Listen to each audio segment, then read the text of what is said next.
What's up mga ka-Big Bites? Bansang Jordan, kinakabahan na daw kay Scottie Thompson.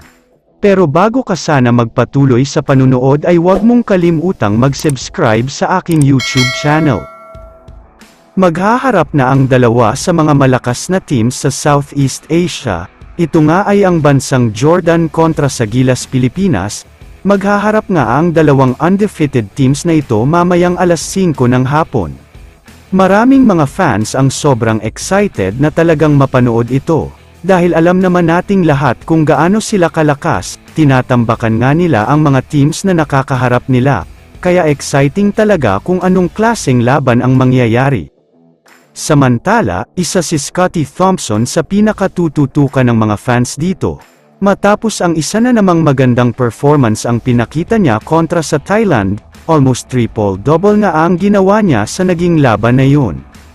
Umiskor siya ng 8 points, meron siyang 9 rebounds at 8 assists, at meron lang siyang 1 turnover.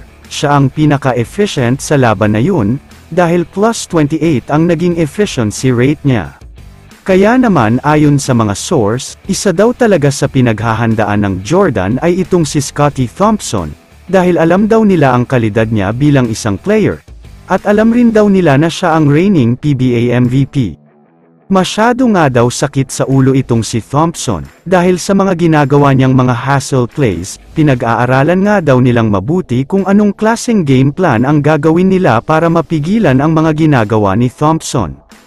Samantala, ayon pa sa coach ng Jordan, pamilyar na daw sila kay Scottie dahil ilang beses na nilang nakalaban ito noong FIBA qualifiers, at masasabi nga nila na magaling daw talaga itong si Thompson.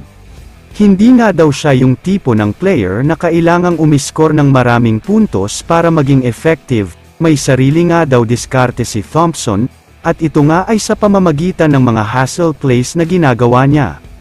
Sa ngayon, ang pinaka-focus daw ng Jordan ay ang depensahang mabuti sina Justin Brownlee at Scottie Thompson, dahil sila daw talaga ang pinaka-puso ng team na ito. Sila ang pinaka-dapat depensahan para masira ang game plan ng Gilas.